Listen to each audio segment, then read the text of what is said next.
Life doesn't happen to us. Life happens through us. The difference between living as a victim or as a creator and a cooperator is a large difference. And I think that we can all pretty much feel when we're in one place or the other. And I don't judge either place. The reality is that we live in a creative and responsive universe. So every thought, action, spoken word, attitude that passes through us becomes something right in front of our faces, whether we like it or not. The best news is that if we don't like it, we can change it. We get to change it. And I truly believe that we live on this constantly shifting continuum of powerful creator to, oh dear Lord, what the heck was that? Like, how did that happen? And so what we do with these moments, any of them, is really the important part of this whole concept today. So just revisiting last month for a moment, on one of the talks last month, I spoke about folks that we see on the news who, after a big natural disaster or a big catastrophe, the ones that we see on the news are amazing people, because they're usually the ones going, man, I'm so grateful I'm still alive, or I'm so grateful I still have my family. No matter what the heartbreaking experience is, the news tends to gravitate towards the people who are pulling it together. Not emotionally, but just logistically. I'm still here. Lucky me. And it's the people that can find gratitude and even faith after surviving terrifying storms or horrible losses. Those are the people who are cooperating with what has been created, with what has happened, versus resisting it, denying it, or railing against it. These people, they are understanding this co-creating process. God didn't punish them. They don't normally interview the people on the news who say, why did God do this to us? God's punishing us. They tend not to interview those people because, well, I don't know why. I like to think it's because God didn't punish us, but who knows why. The truth is something happened. Something happened. Either it was natural or somebody chose to do something and something happened. All events are neutral until we attach something to them. And so although it seemed, like in Illinois last week, it seemed that it happened to them. I don't know if any of you guys saw the footage of these tornadoes that swept through Illinois, but it was astounding. There were people driving, taking pictures, like taking video of it. I'm like, go home! What's wrong with you? And I'm also grateful that they did it because it was amazing just watching this like natural vacuum just move through. And it was something that happened. It was nature.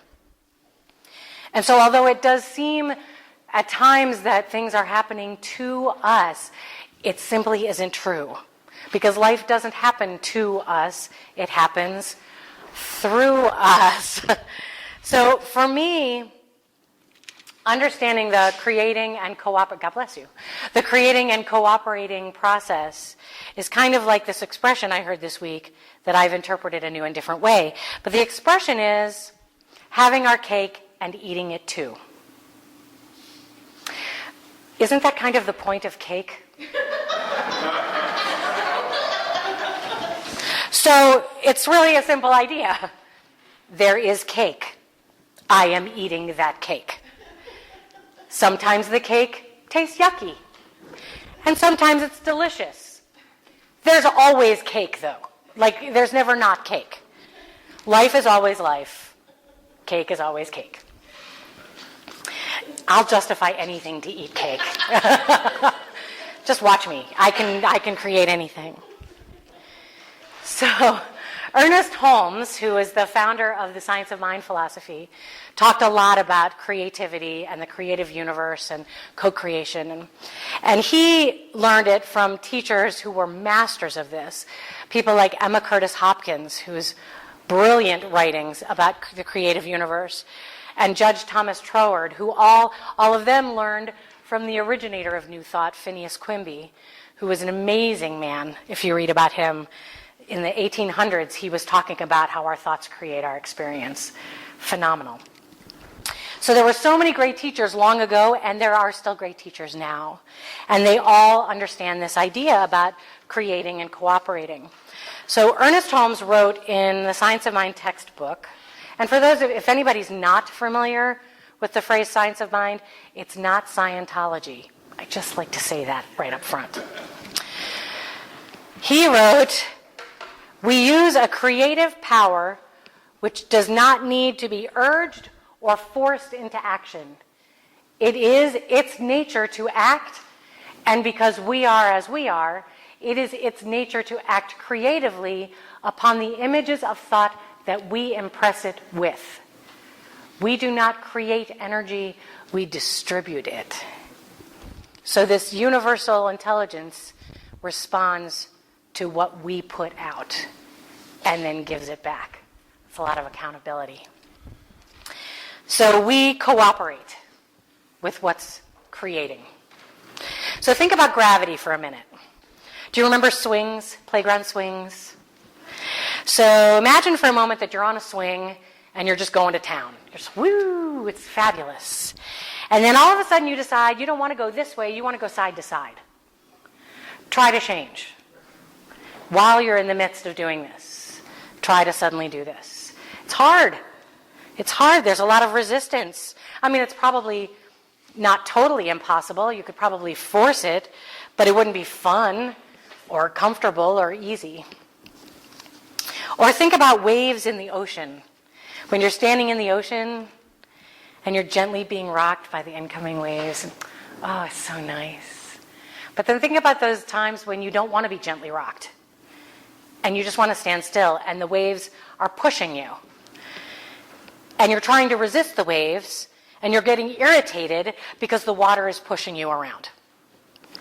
When we were rafting on the Colorado River in the Grand Canyon, I remember giggling a little because one of the guides referred to the water as being pushy. She said, "Man, the rapids are being really pushy." And that summer, the water levels in the canyon were unusually high.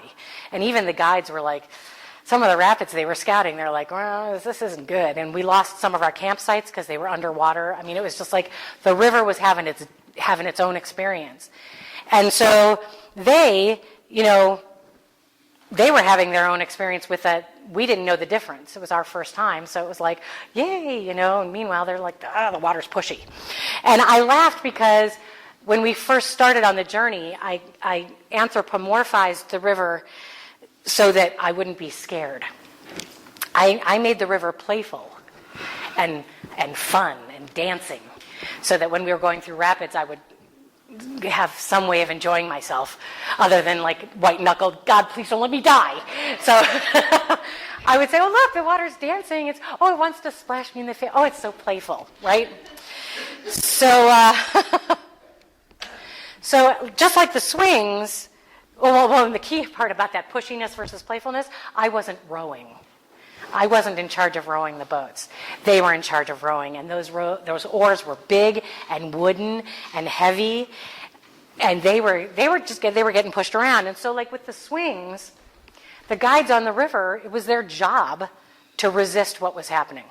Like if they went along with it, we'd end up in eddies, just spinning, or on lava falls, we would have died. If they'd just kind of gone, "Oh, well, let's just go with it." You can't.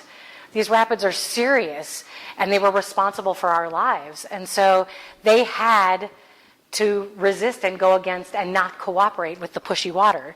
And so it wasn't fun for them, I don't think. And it was kind of frustrating at times because we had to get somewhere at the end of each day. And there were days that I could totally tell, I don't know, I'm guessing you could totally tell, the guys were kind of cranky. It was just like, this is not fun. So there's the idea of like what happens when we cooperate, when we don't cooperate, and when we can't cooperate. Yeah, there's a lot going on. You see what I'm saying? Yes? Yes, okay, just checking in. So I recently came across this collection of posts from Jada Pinkett Smith, Will Smith's wife, and a phenomenal actress on her own, and amazing mother, by the way. And she posts these things on Facebook, and she calls it Letter to a Friend. And there's just a whole collection of them, and they have such great wisdom in them. And this one I thought just was perfect for today. She writes, "There are times when our beliefs change. We find out that life doesn't operate in the way we believed we had it figured out. These are the moments when we learn to be with the emptiness of things. This is a place where we may feel numb, lost, and lonely. Surrender to it. Hollow out and don't try to fill the emptiness with nonsense in order to not feel the fear of instability. I promise that your patience will allow the one greater than ourselves to fill that empty space with more beauty than you even have the capacity to imagine. Be patient. Stay on your path. All will be well." We learn to be with the emptiness of things. I love that. I love that. It's huge. We are, as a society, pretty well conditioned to have something happening all the time. All the time. And really quickly. You know, who was it? Was it Louis C.K.? Louis C.K. does a stand-up routine about flying and how annoying people are when they fly because they want things to happen. He's like, "You're flying. You're in the air. What used to take months by covered wagon, you're doing in a matter of hours. You're flying through the air in a big metal box." And so it's this idea that, like, you know, whenever I hit a red light going somewhere, or I'm trying to Google something on my phone and it's just taking forever, you know, and I think, oh, the universe is just working against me. Okay, I can Google things on my phone. I have a phone that I can carry with me everywhere. I had a vision of that when I was a child, that I would have a phone that I could carry with me everywhere. In the house where I lived, we had, you know, the little dials. We didn't even have push button. And I bought enough extension cords so that we had 3 phones, and I could take them everywhere in the house with me. I had them mapped out by zone. So I actually created the first mobile phone. I'm just saying. I'm okay with not getting royalties. It's okay. But the fact that there is a Google, the fact that Googling is a verb, to Google, you know, the fact that I can do that anywhere I want. When I can't think of an actor's name, oh, IMDb, you know, and it's there. We live in an amazing universe, in an amazing time. And so when I'm in tune with that, which also translates to when I am grateful for that, I'm more likely to cooperate with it. I'm more likely to be in cooperation with it. Because here's the big news flash. And I thought of it as I did the invocation, the little blessing this morning, and I thought, well, you're going to say something completely opposite of that in the talk. Maybe no one will notice. But I'm telling you. So the universe is neutral. It doesn't care, really. It just creates. And so it isn't against us. And even though it does really feel good to think about it supporting us, it's really not cheering us on. It is supporting, just not cheering. So it supports us, but not in a you're extra special kind of way. You know, like when football teams pray for God on their side. God's like, yeah, whatever. It's football. You know, there is no favorite team. Sorry, there's no favorite team. So the universe supports us because that's the universe's gig. That's what it does. That's what it's in existence to do. So it's how we move, how we act in alignment with it, how we cooperate with it. That's how we feel supported by it. This one knocked me out. The same boiling water that softens potatoes hardens eggs. It's all about what you're made of, not your circumstances. When traffic or the internet or the person in front of me in line anywhere moves so slowly that I want to scream, I think, well, how could I possibly be creating that? Well, I am in a way, and I am not in a way. And in all ways, it doesn't really matter. What matters is that that's the water I'm in at that moment. So I can either cooperate or not. That's when it's on me. How I respond to the boiling water that I'm sitting in is totally my responsibility. It's up to me if I want to constrict and harden or if I want to soften and yield.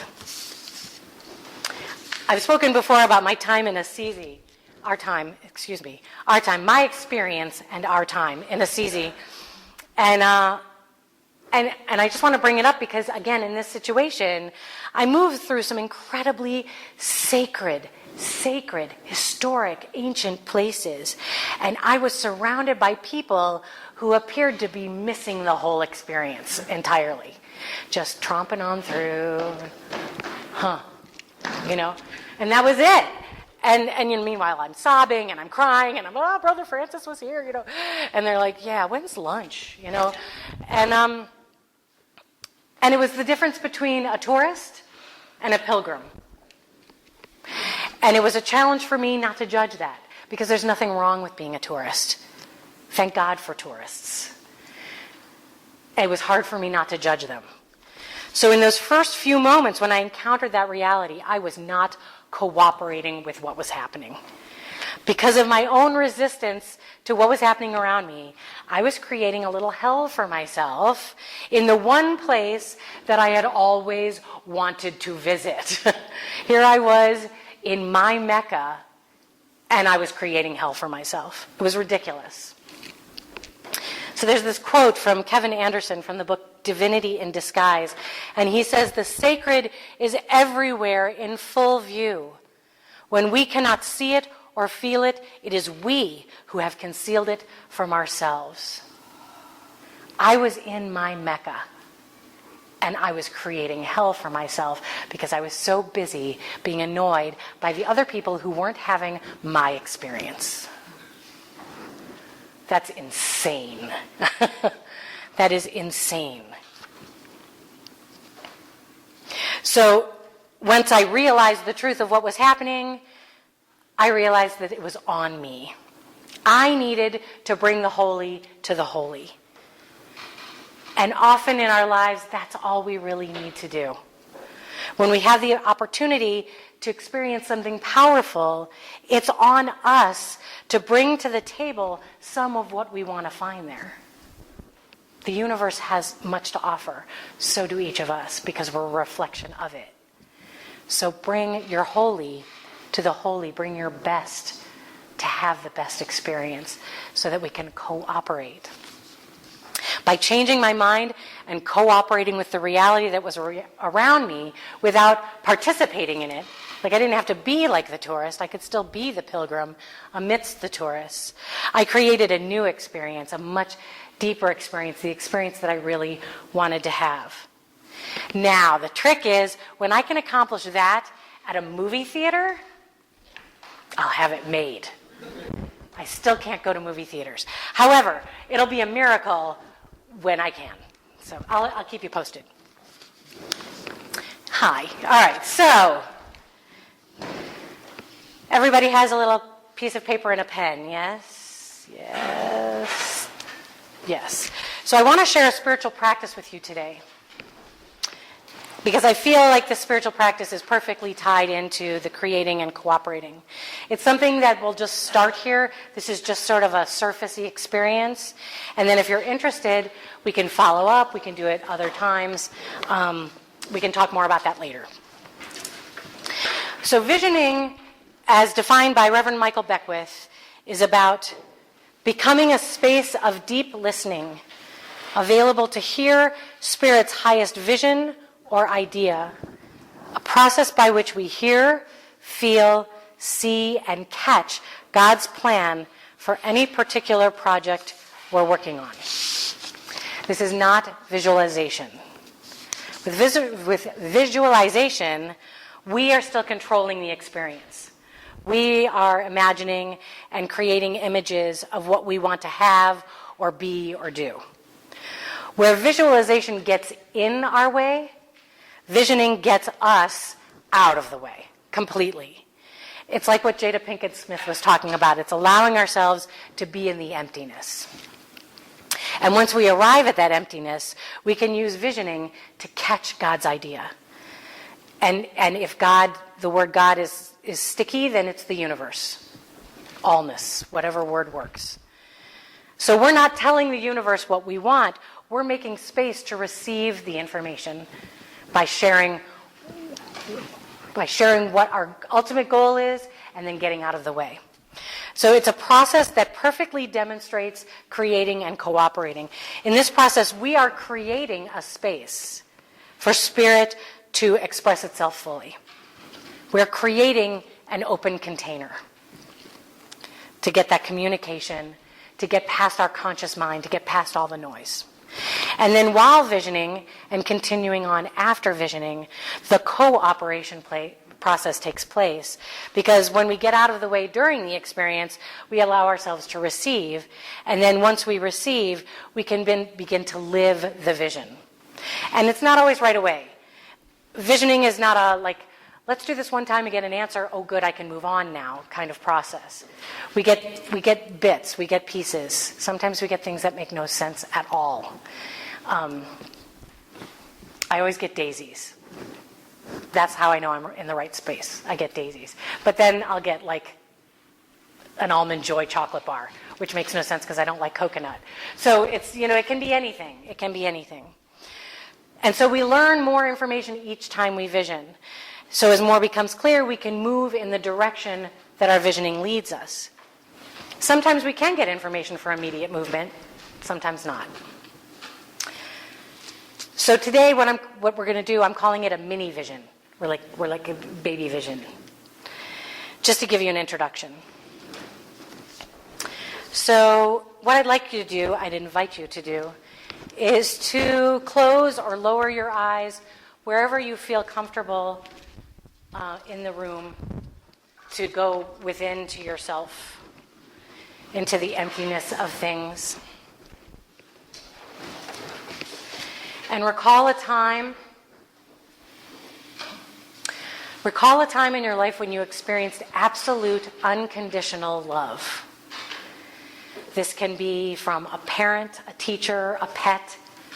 It can be from an experience in the woods, or a moment that you accomplished something and you just felt for yourself complete unconditional love.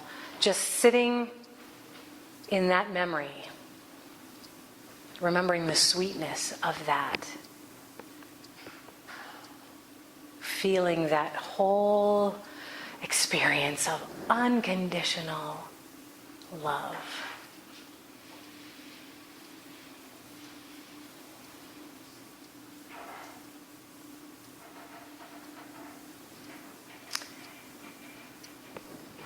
And when you feel that, what I'm going to ask you to do is release the details of that story, release the details of that experience, and hold the feeling. Just hold the feeling of being unconditionally loved. That is our experience as creations. That is our experience as beings of light. We are unconditionally loved.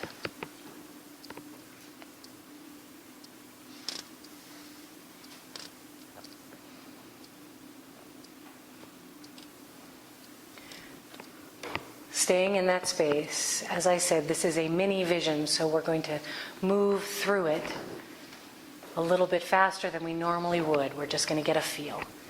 So holding that feeling of being unconditionally loved, bring to mind a situation in your life that you might be challenged with right now, or just a question on your mind that you are ready for an answer to.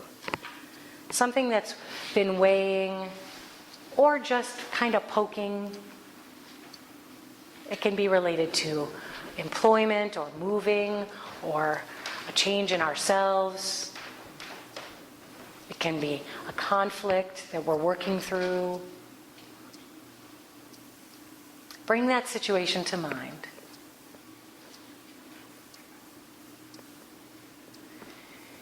And as you let go of any attachment to what you think about it, Ask yourself, what is Spirit's highest ideal for that situation? And then allow whatever comes to your mind come up. It might be a picture, it might be a smell, it might be a color, it might be something completely unrelated. If you feel comfortable writing it down, you can write it down, or you can just simply recognize that it's happening. Spirit's highest ideal for whatever it is that you are working through. Allow the visions to drop in.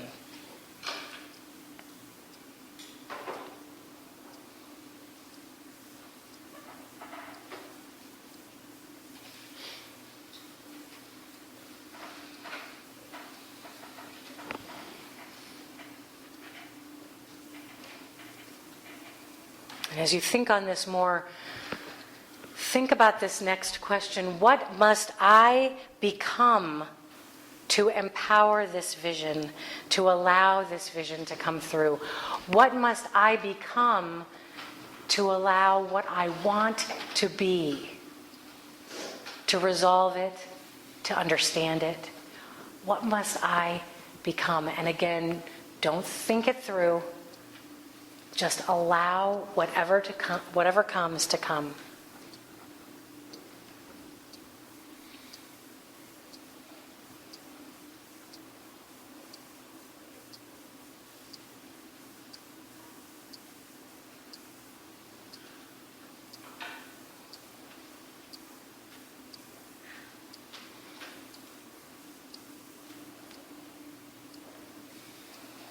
Is there anything that I must release in order to bring my vision to fruition? Is there anything I must release to allow myself to move forward into whatever this is that I want next in my life? What must I release, if there's anything?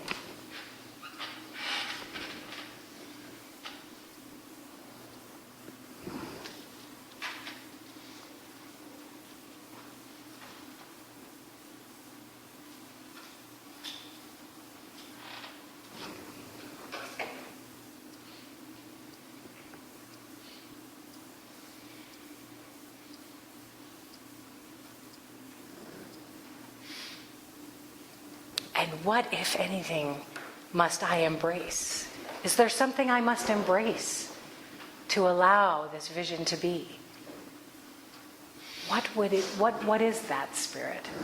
What must I embrace to allow this vision to become?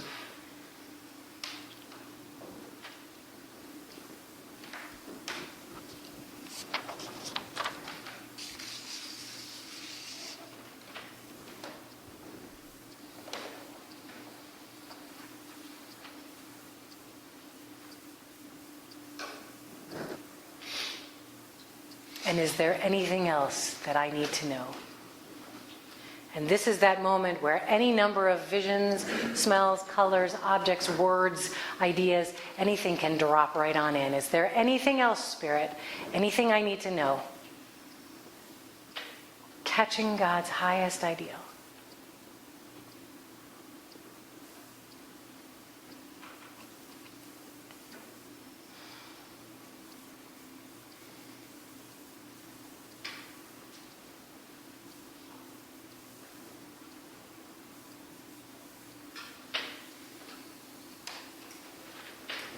And when you are ready,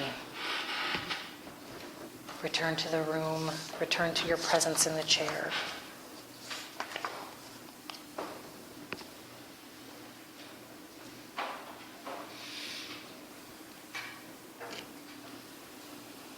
Ernest Holmes writes, I have only to open the portals of my soul and accept that which is ready to express through me. Today I fling these portals wide. Today I am the instrument through which life flows. From now on we shall expand, grow, and express only to the degree that we consciously cooperate with the whole. And I'm pretty sure Ernest would forgive me for a little creative editing. I'd like to remove the word only. Why limit ourselves? That way we can give ourselves permission to expand, grow, and express to the degree that we consciously cooperate with the whole. Open at the top. Life is waiting for us to expand and grow and to join in the game. So let's create and cooperate and play. Do some prayer.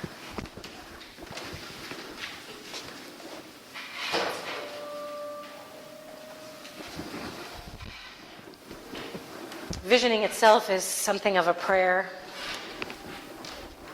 connecting into that essence that is larger than us, whatever it may be, connecting into that energy, that creative force that is all around, in, through, as us. We're in it all the time. We're swimming in it. We're breathing it. And so whatever it is that we are moving through, working through, dragging ourselves through, whatever it is, whatever water we're boiling in, it's just right now. It's not forever. We can create with our thoughts something new. We can cooperate with the universe to change what we're experiencing.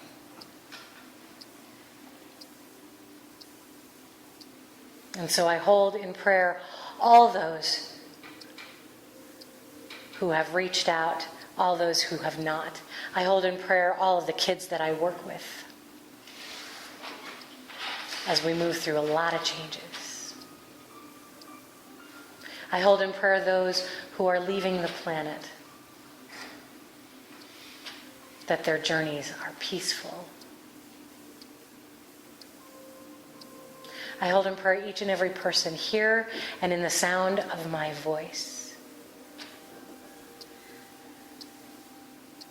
knowing that the universe is constantly conspiring for good, for everyone's good.